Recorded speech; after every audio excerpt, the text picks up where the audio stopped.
All times without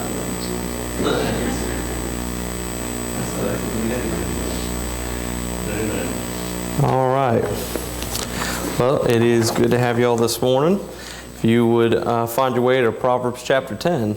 And while you're finding your place in Proverbs 10, we have any praise or prayer requests for the class? Yes. You might want to go ahead and praise, preacher. Oh, okay. We'll probably start that in July. You might want to let them know that. All right.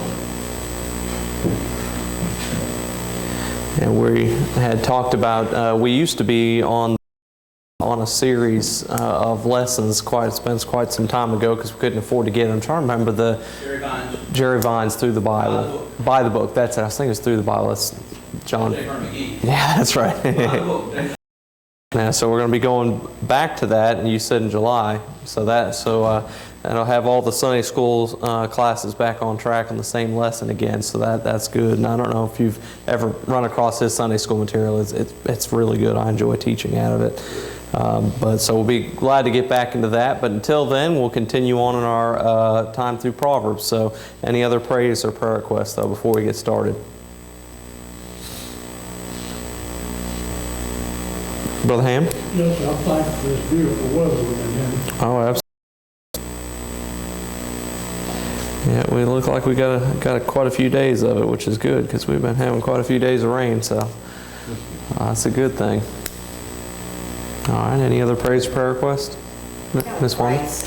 We have really seen God work in our family's life, the whole family as a whole, seeing God's grace sufficient through this difficult time of losing Kimberly. But it's been a lot of very positive things have come out of it, and no one is really, it's just been a very positive thing. Nobody's been, well, why God? Why did you do this? 31 years old, why did you take her like this? But instead, it's always been so thankful of the life that she lived and that she did love the Lord. And so it's just been, we just see God's grace in people's prayers, and it's just been manifested. And so I'm so thankful for that. I don't know how many people here are on the Copvices page down in Lima. But they have a missionary that's been working down there. I can't remember his last name, but his first name's Daniel. And they didn't mention really how he fell, but he fell from a pretty decent height. And from what they said for the past couple days, he's just been touch and go whether he's going to make it or not. And they showed a picture of him. I don't remember how he was. I think he's under 30 years old though, but he's a missionary down there and just took a pretty serious fall, and they said that it's just kind of touch and go whether he's going to make it. So I can't remember his last name. I can look it up on Facebook if you want to know, but just pray for Daniel in Peru, because that's definitely, obviously, it doesn't matter where you live and if you're a missionary or not, that's still hard. All right, any other prayers or prayer requests before we get started though? Ms. Natalie? Pray for my son is Atlanta painting. He called me yesterday that he almost fell out from the ladder. Oh, wow. Now, tell me, which son? Bill, okay.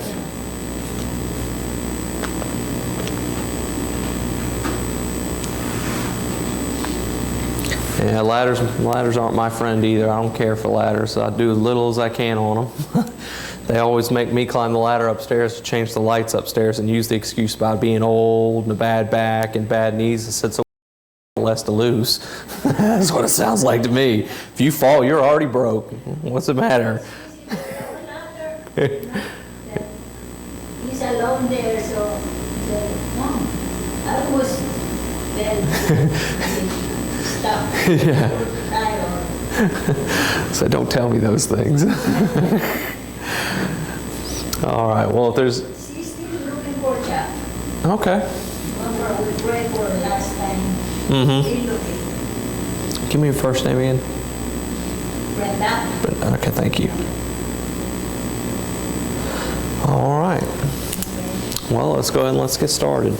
Lord, I thank you this morning again for the beautiful day, as Brother Ham mentioned, Lord, that we've had a couple of good streaks of really beautiful days and still some more to come. We thank you for your, Lord, for showing the sun and beautiful weather and giving us time to enjoy being outside in your creation. Lord, I pray that you would be with those that are here today, Lord. You know, there's people that we all care for that we're praying for to be saved. I pray that you do a work in their hearts, Lord. My own family, Lord, have many on my family that need to be saved. I pray that you, Lord, do a work in our hearts and help us to be able to better reach them.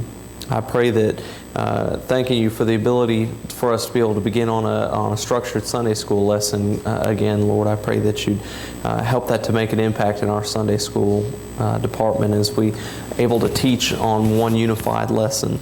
Lord, I pray that you'd be with Miss Boutwell's family, Lord, and we know that, Lord, her passing, though it was early by our standards, Lord, it was preordained, Lord, and it doesn't hurt any less, Lord. But thank you so much that they've been able to enjoy fellowship among family, and Lord, just Lord, trusting and still loving you, Lord, and not striking out in anger, but Lord, being thankful for what time they got to share with her. Lord, I pray that you'd be with the missionary Daniel in Peru, Lord, be with him as Lord, he's in such a rough spot right now. Lord, I know he's got family here in the States that are extremely anxious as they can't be there with him. Lord, he has there that's extremely anxious, not knowing what's going to happen to her husband. Lord, I pray that you'd have your hand all over that situation. Lord, I pray that you'd also be with Bill as he's up in Atlanta working. Lord, keep him safe. Lord, help him to be cautious as he does his job, Lord, and thank you for helping him not to fall and hurt himself that day. Lord, I pray that you'd also be with Brenda and help her to find a good job, Lord, one that she can meet her needs, her necessities, Lord, and also be able to still have to worship you and be with the family. Lord, just be with us as we meet this morning. In Jesus' name, amen. We're going to be looking at the pretty much chapter. We've been going through and doing our study in the book of Proverbs, going through the 100 life lessons. I'm just going to read verses 1 through 12, but we're going to end up most likely covering the whole chapter as we look here. But chapter 10 in Proverbs, verse 1, the Bible says, "The Proverbs of Solomon, a wise son maketh a glad father, but a foolish son is the heaviness of his mother. Treasures of wickedness profit nothing, but righteousness delivereth from death. The Lord will not suffer the soul of the righteous to famish, but he casteth away the substance of the wicked. He becometh poor that dealeth with a slack hand, but the hand of the diligent maketh rich. He that gathereth in summer is a wise son, but he that sleepeth in harvest is a son that causeth shame. Blessings are upon the head of the just, but violence covereth the mouth of the wicked. The memory of the just is blessed, but the name of the wicked shall rot. The wise in heart will receive commandments, but a prating fool shall fall. He that walketh uprightly walketh surely, but he that perverteth his way shall be known. He that winketh with the eye causeth sorrow, but a prating fool shall fall.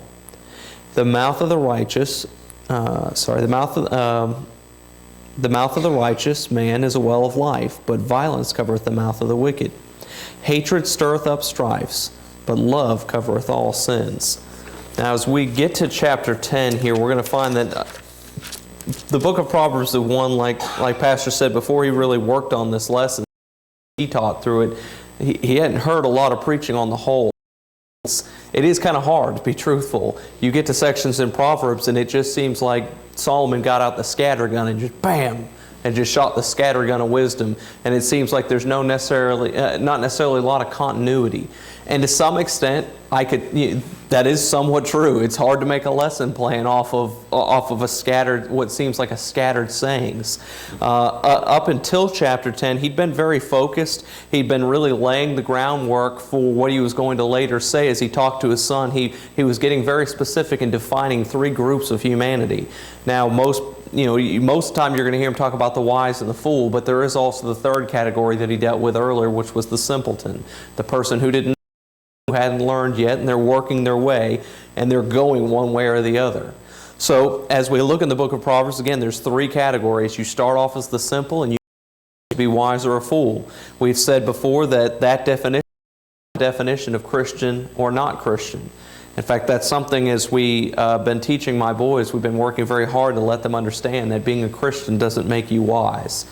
That you can be a Christian and act like a fool. And in fact, it was kind of funny because we were on our way to church this morning and Peter asked me, do fools go to church? And I said, sure do. They do. Or they go to church. And I said, do they go to bad churches? No, there's fools that go to great churches. But just because you go to a great church doesn't make you wise. Just because you listen to a very wise person doesn't make you wise. It's a choice you have to make. And I'm just proud of the fact that 4 years old, I think he's starting to grasp it, given he's 4, so it's still a rough understanding. But as Solomon broke it down, he was not teaching his son Rehoboam about the difference between the followers of God and the followers of other religions. He was teaching him about a wise and a foolish person. Because there are, as many of us in here long enough to know, we've met very many foolish Christians. That though they're a Christian, they don't live wise, they live life like a fool. So as he goes through here and he gives the definition of wisdom and he demonstrates it in practice, he's trying to warn his son, and he warns him specifically a lot about the strange woman, because that was a ploy that even he fell for. He was sitting there warning him, but yet he fell for his own trap. So it shows even the wisest man that ever walked the earth can fall for a woman. And warn his son, that's a trap you can't get out of.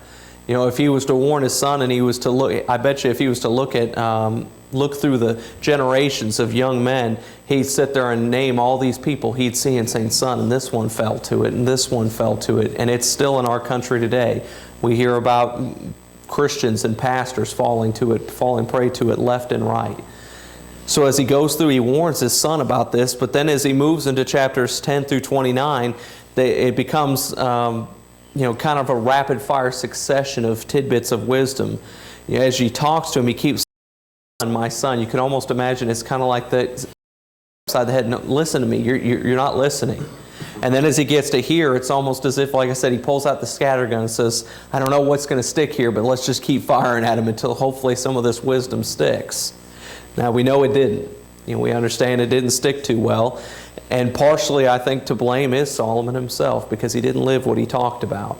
Now, I can't. You stand before God for your own choices, but when you say one thing and do another, which is exactly what Solomon did, it's kind of hard to follow. But as he goes through and he gives these things, he was hoping that a few of these points would make his way into the heart of his son.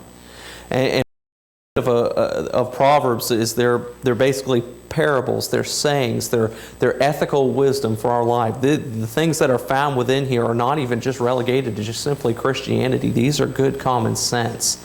If you weren't even a Christian, you'd be wise to teach your children the book of Proverbs.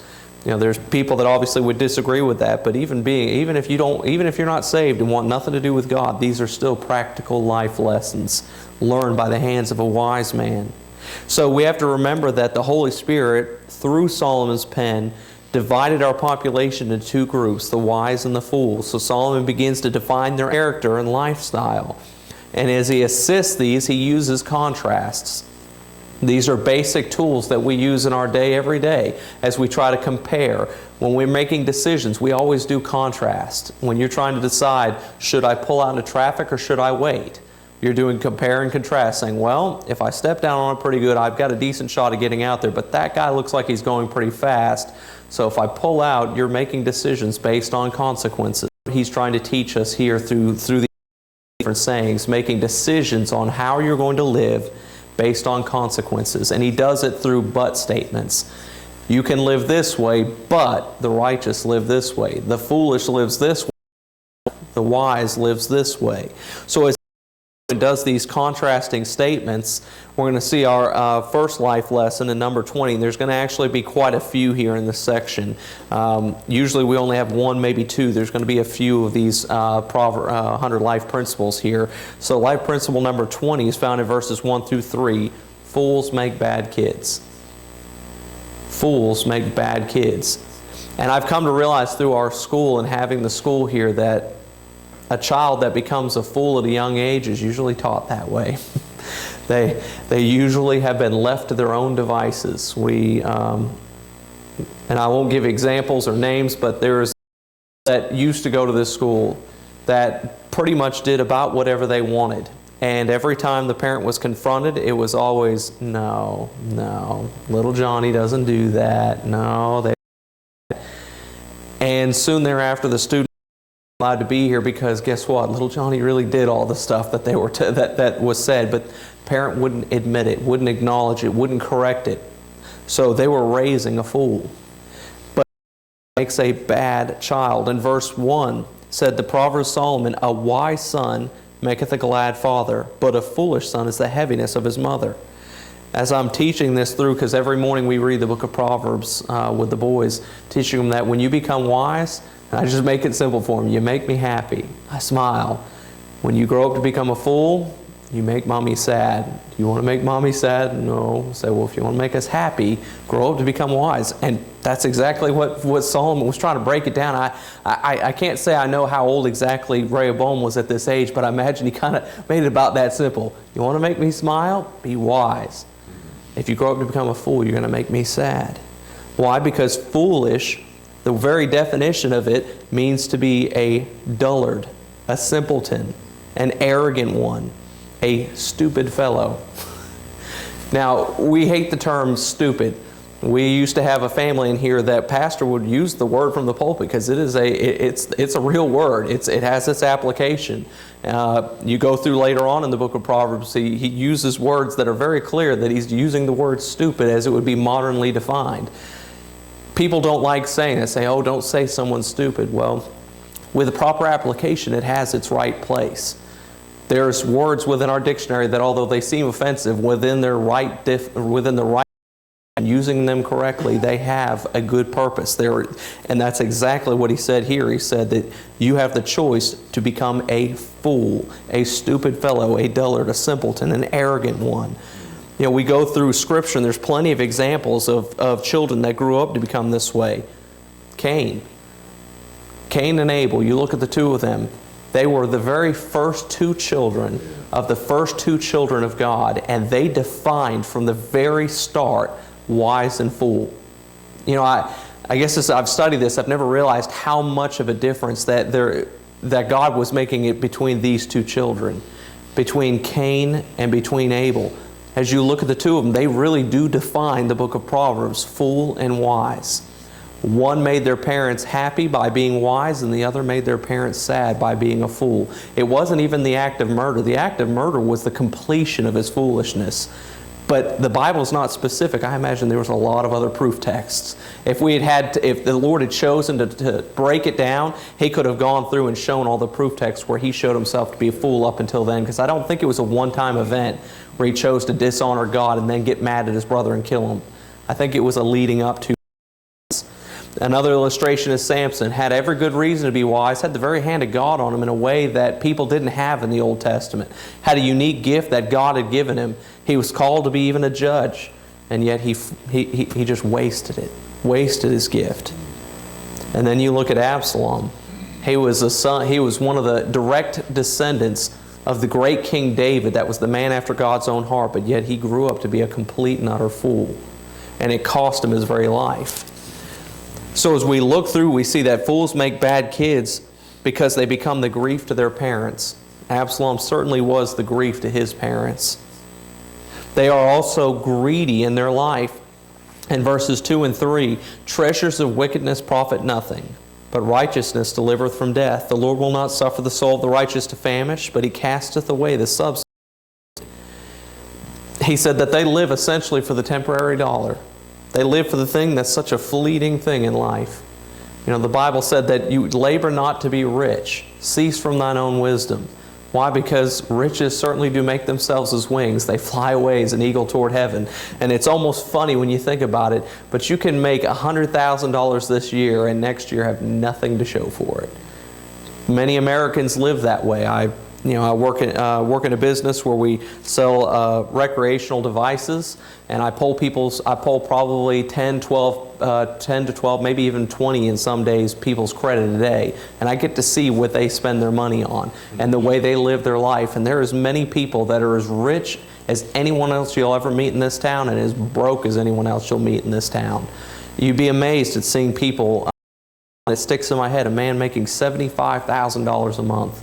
and yet he was trading a car because he was struggling with the payments on it, because he had so many other commitments. You know, you would sit there and think, man, if I made $75,000 a month, man, I'd be just living like a king, and I'd be happy and have tons of money set aside. Not that man. If that man was to be hurt and couldn't work tomorrow, he'd be as anyone else inside this church, because of the way he lives, because he lives for the temporary things. John Phillips, on this very thought, he said, the spiritual man is more concerned with his soul than with substance. The wicked man is more concerned with his substance than he is with his own soul. And you know, it's not a new trick. The devil knows the fact that the easiest way to keep a person living for themselves is to give them what they want. You know, people assume that the blessings in their life are blessings from God. I think the devil's a much better blesser in some cases, because he knows if he can keep you fat and happy, you don't need God. You have no, because life's just going good.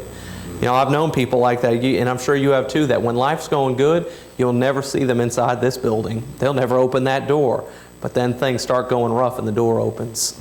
And there they are again. And you go, man, been a long time. And they tell you their story. And then a month later, you've picked them back up, you've dusted them off. Things are getting better financially, and man, that door doesn't swing for them again. Not until they hit the bottom again.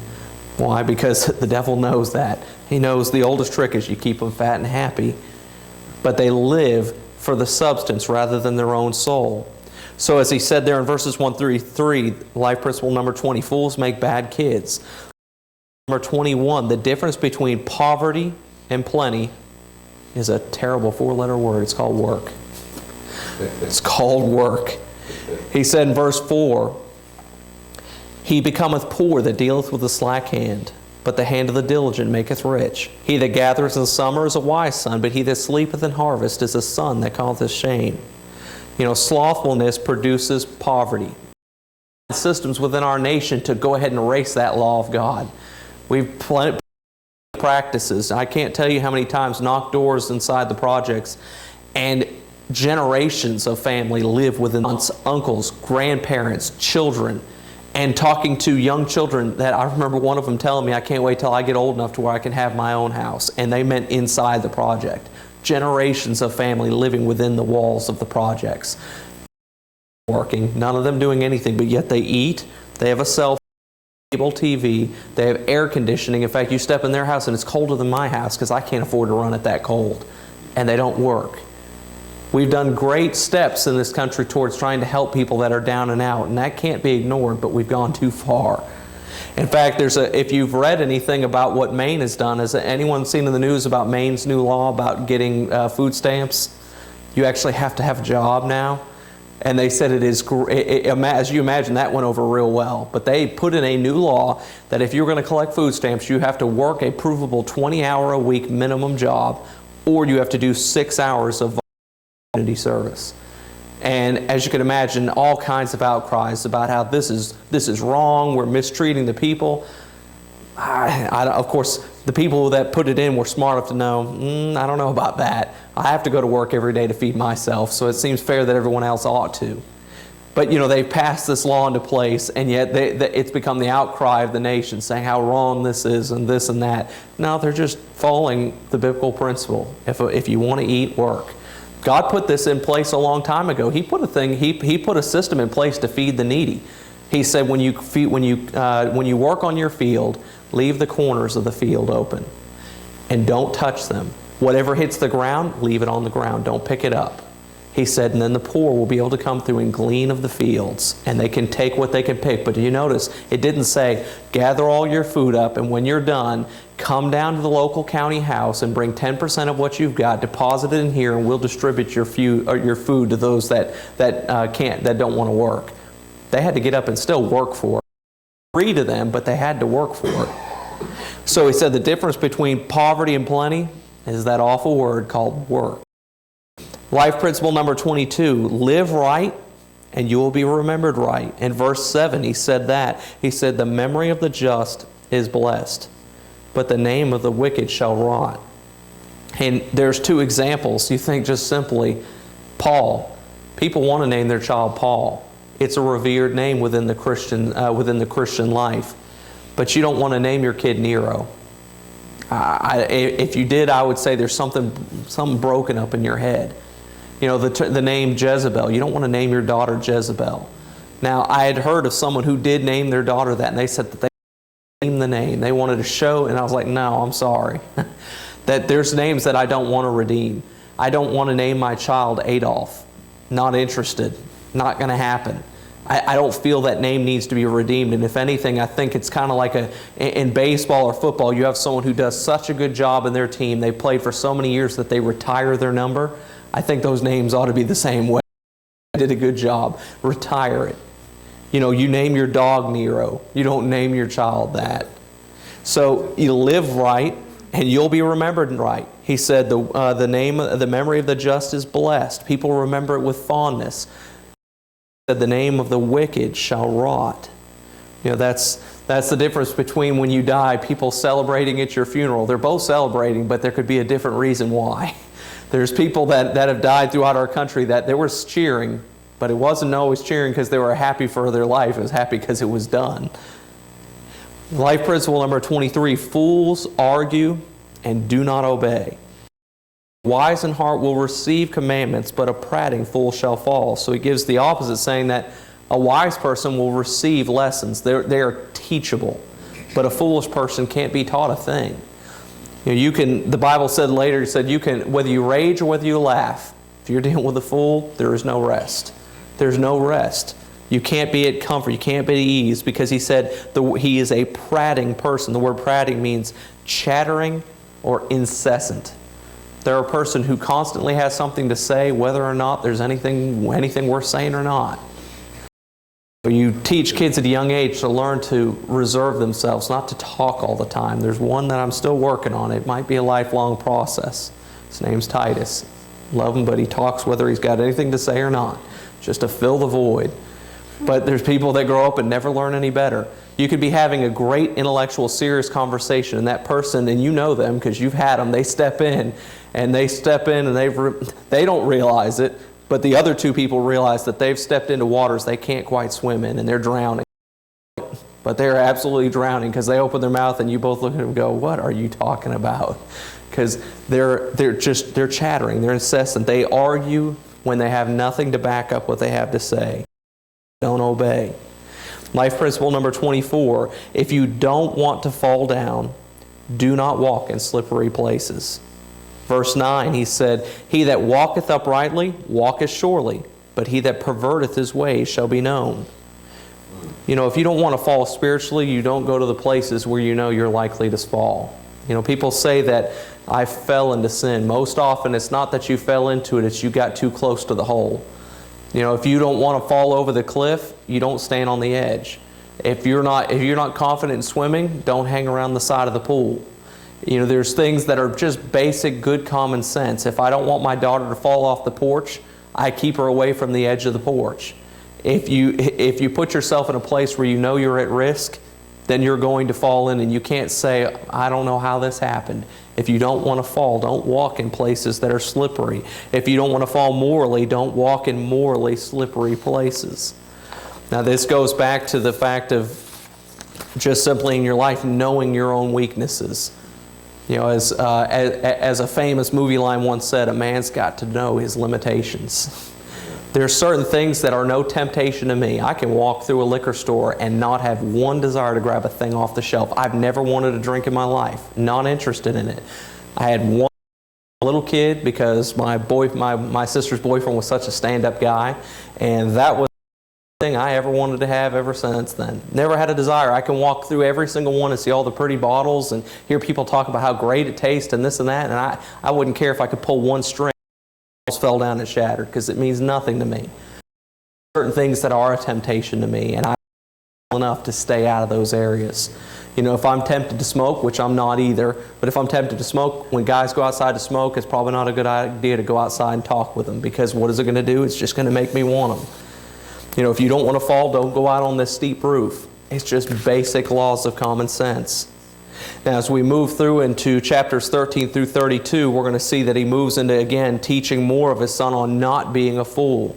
Chapter 10 refers specifically to the fool 7 times. In verse 1, He said, a wise son maketh a glad father, but a foolish son is the heaviness of his mother. Verse 8, the wise in heart will receive commandments, but a prating fool shall fall. Verse 10, he that winketh with the eye causes sorrow, but a prating fool shall fall. Verse 14, wise men lay up knowledge, but the mouth of the foolish is near destruction. Verse 18, he that hideth hatred with lying lips, and he that uttereth a slander is a fool. On the lips of the righteous feed many, but fools die for want of wisdom. Verse 23, it is as a sport to a fool to do mischief, but a man of understanding hath wisdom. You know, most of us have been taught in basic study of the Bible, when you see a repetition, when you see something over and over again, typically that is the key of the text. It's what God's trying to bring your attention to. If He says something important, but if He says it 7 times, it's very important. Through here, Solomon is trying to warn his son more about what it means to not be a fool. He gave 5 practical points here in the earlier section, and as we move into here, he's going to teach us more things to keep us out of the fool territory. He shows us that in verses 13 through 21, that an open mouth is asking for trouble. An open mouth is trouble because an open mouth reveals an empty head. In verse 13, he said in the second half, in the lips of him that hath understanding is found, but a rod is for the back of him that is understanding. So as he describes, he said, the lips of a wise person, in verse 13, you can find wisdom. When they speak, they're worth listening to. You know, there used to be a man that came to church here that he switched sides, I'll put it that way. He was on the wise, and he went ahead and switched teams. But he used to be the kind of guy that didn't talk a whole lot, but when he did, you wanted to listen. It's not really the case anymore, and at the same time, he also became more vocal as he moved to the foolish side, as most often happens, and talked a whole lot more than he used to. But, you know people like that when they talk. There's someone you want to hear what they have to say. You want to hear it because you know it's going to be wisdom. But he said in the opposite, a fool, when they open their mouth, the only thing they reveal is there's nothing behind it. They open their mouth and all they do is you can take a flashlight and look up there and go, yep, that's empty. Not a whole lot in there. Why? Because the fool, when he speaks, he reveals his foolishness. The Bible said in other sections that it's better to keep your mouth shut than to open your mouth and reveal that you're a fool. Now, I've taught my sons that. I tell them, guys, you got to understand, you could be the dumbest man in the world, but sometimes just sitting there and being quiet and taking it in, someone goes, that guy looks like he's got a good understanding of what's going on. And you could just be nodding your head going, I don't have a clue what you're saying. But you look pretty smart if you go, You can do that and be in some college class. I'm way over my head and I sit there going, yeah. And someone thinks, that kid's got an understanding. And I walk into that room going, man, I don't even know what room I was in. I got lost. I was supposed to be headed to PE. Because you know how to keep, you speak up and go to say your mind, and everyone else in the room goes, he doesn't have a clue what we're talking about. Because an open mouth can reveal an empty head. In Proverbs chapter 17, he hits this same thought in verses 27 through 28. He said in verse 27, he that hath knowledge spareth his words, and a man of understanding is of an excellent spirit. Even a fool, when he holdeth his mouth, holdeth his peace, is counted wise, and he that shutteth his lips is esteemed a man of understanding. It's better to keep your mouth shut and be thought a fool than to open it and reveal otherwise, is basically exactly what he's saying. He said, but a wise knows when to talk, but they're sparing with their words. They're not always opening their mouth. They're wise in what they say. And it's something that's still learning, and I think it's a skill you continually learn. That some of the times when you're trying to win an argument, the best way is not to be the loudest. And it's not to be the one that talks the most. Some of the times the best arguments are the ones where you send in one good jab and just shut your mouth and let it set in. So he said, an open mouth is asking for trouble because an open mouth reveals an empty head. But in verse 14, a running mouth often brings trouble.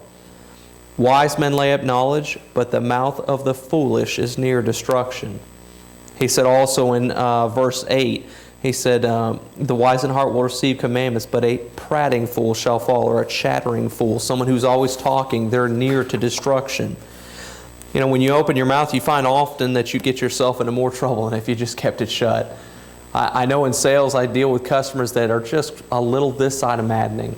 I was telling one of the ladies at work, I said, there's some people that if you knew you wouldn't get fired, you just kind of want to close it and just get them one good time right in the head, because they're just driving you insane and just being hard to deal with, hard to speak to, hard to understand what you're saying. But he said that said that when they talk, they often get themselves in trouble, because I've dealt with those people.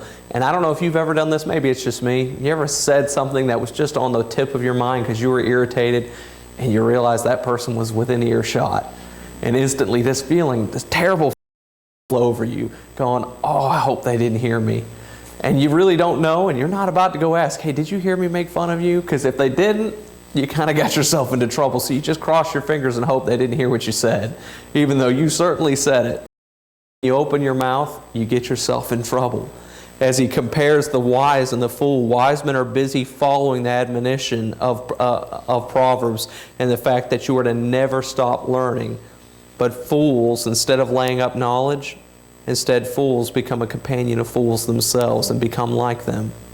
Because a fool's mouth does nobody any good. A fool's mouth does nobody any good. In verses 18 through 21, he shows us that. He said, he that hideth hatred with lying lips, and he that uttereth a slander is a fool. They're the person that they pretend to be your friend, but the truth is they couldn't care one bit about you. They're just there to use you. They have no other desire but to take advantage of you. I hate to use these examples, but it's where I am most of the time. I used to work with a boss that was a manager at a local car dealership. And as he was moving up through the ranks, the owner, and this is a very large dealership, he owns more than just ones here, he owns them in other areas, he kind of took him under his wing and started talking to him, saying, okay, I'm going to move you up in this business. And he was very nice to him. He'd let him have time off when he needed it. And he said, you need to start investing in real estate. Buy you a house. Man, you're about to make this much money. Go get you a car. But luckily he had someone else who came alongside him that was wiser and grabbed him by the side and he said, I'm going to warn you about that man. He said, the man's going to become your friend. He's going to get close. He's going to get you out to drinks. He's going to do all these things. He said, but he's trying to get you in debt, because in debt, you have to have this job, and then he can work you like a slave. He said, look at all these other people. And he showed him, pointed him out managers that were just strung out, working 90, 100 hours a week for this guy. He said they're there because they've gotten into so much debt they can't take another job, so he can work them like a slave. And he does. He said, don't fall into the trap. And he said, I'm glad that guy grabbed me, because I didn't. He said, and he kept bugging me saying, you need to do this. Go get you a more expensive house. Live like you've got the money you've got. And he said, yeah, I never lived up to that. And he said, I found my way out of his business as quick as I could. And the man's still that way to this day. The people who know him will tell you that. Still that way to this day. Because a fool does nothing good with their mouth. They hide hatred with lying lips. They'll tell you that they care about you, but they really don't. Makes me think also in the book of Proverbs where he said, if you be cautious, if you sit down to eat with a ruler, consider diligently what is put before you, and put a knife to your throat if thou be a man given to appetite. Because he said, be wary, because his dainty meats aren't there because he cares about you. They're deceitful meat. He's tricking you. Because a fool's mouth it hides hatred. He also said in verse 19, in the multitude of words there wanteth not sin, but he that refraineth his lips is wise. The tongue of the just is as choice silver, but the heart of the wicked is little worth. The lip die for want of wisdom. He said a wise person, when they speak in ways that teach us. But he said when a fool, all they do is cut people down. And I love where he said, in a multitude of words there wanteth not sin. He said when you can't do nothing but talk, you will find yourself in more trouble than you've ever found, because the more you talk, the more you get your foot in your mouth. I think most of us have found that to be true. But he said a fool's mouth does not do anybody good. But we compare that with the contrast blessings of the wise lips in verse 20 and 21, where he said the tongue of the just is as choice silver. Verse 21, the lips of the righteous feed many. He said if you can find a person who's wise who will instruct you, he said their tongue is like silver. It's pure. It's of value.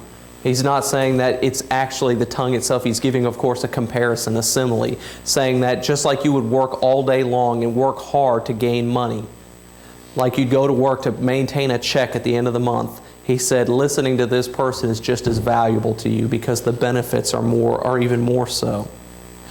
We see in verse 22, God's blessings are never a disappointment. In verse 22, the blessing of the Lord, it maketh rich, and He addeth no sorrow with it.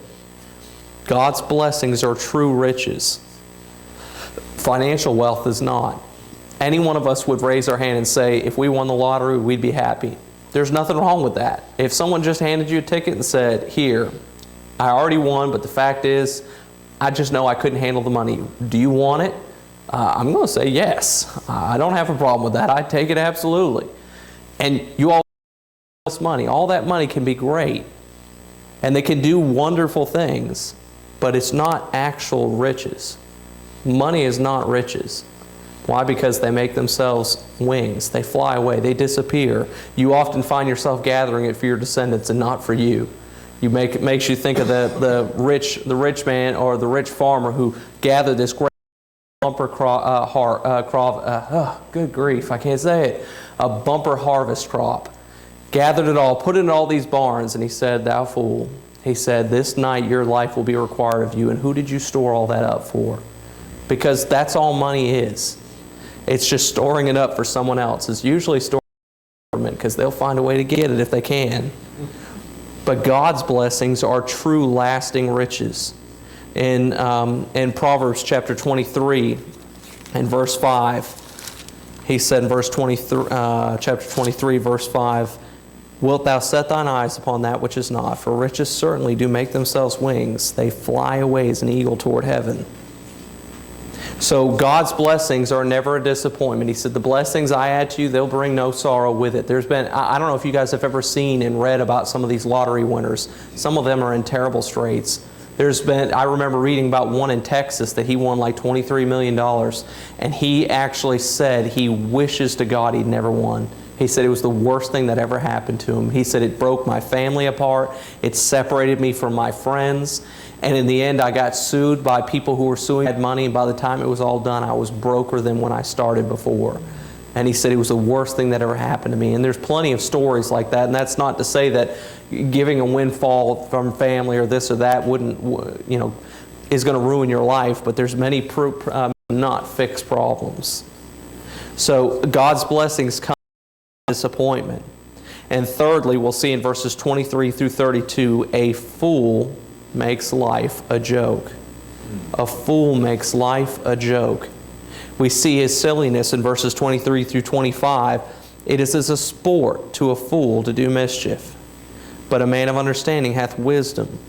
The fear of the wicked, it shall come upon him, but the desire of the righteous shall be granted. As the whirlwind passeth, so is the wicked no more. But the righteous is an everlasting foundation.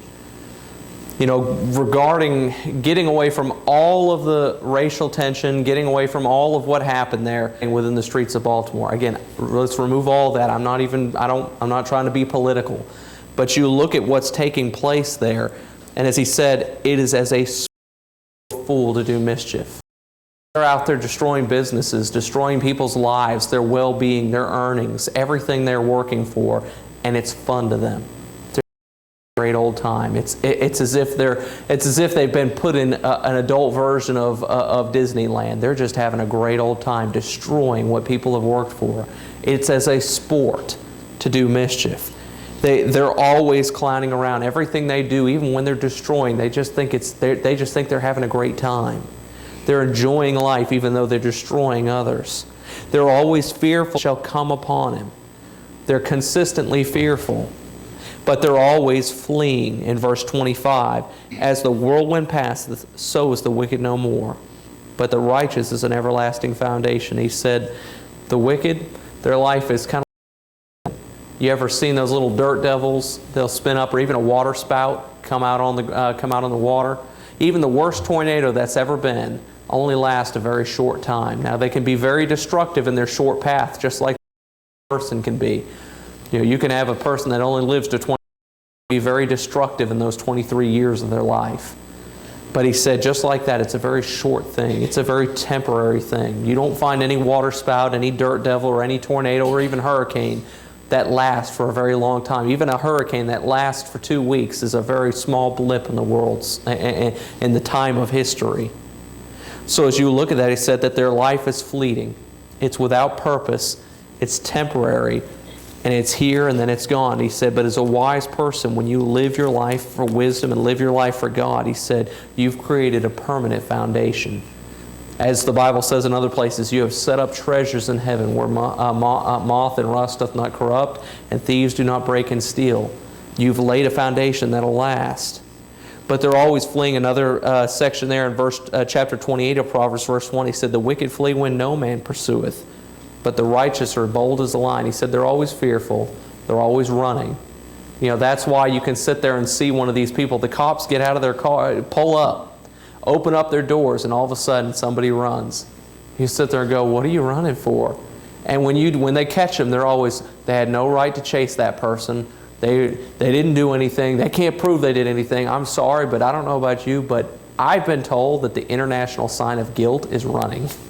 You don't have to even speak the language. I could put on a Mexican uniform, a Mexican police uniform, pull up to a barrio I've never been to before, open up the doors, and if 3 people run, I got a pretty good feeling they did something they shouldn't have done. Because otherwise, why are you fearful? When a cop drives by you, comes up behind you on the highway, you hit your brakes. Why? Because you know you're doing something you're not supposed to do. If I've got my cruise set at 70 and I see a cop coming up behind me, I go, I'm good. I don't have to adjust anything. I'm doing everything I'm supposed to be doing. But when you're doing wrong, that's when their fear cometh. So he said, a fool makes a life a joke because his silliness. He's always clowning. He's always fearful. And his life is always a life of fleeing. But we also see his slothfulness in verse 26. As vinegar to the teeth and as smoke to the eyes, so is the sluggard to them that send him. He said he's lazy. He said he'll hurt you if you use him. I don't know if you've ever been in a place where you've had employees under you, but if you had, you've worked next to someone that carry their weight. If you employ them in business, they become a distraction. They become a problem. Said like smoke in your eyes, it just burns. Said they're just like that. They're always a constant abrasive factor in your job, and until you get rid of them, they're nothing but trouble. He said, so they're slothful, they're lazy, they cause nothing but trouble. But we also see their sinfulness in verses 32 days. But the years of the wicked shall be shortened. You know, that kind of dispels that whole song, Only the Good Die Young.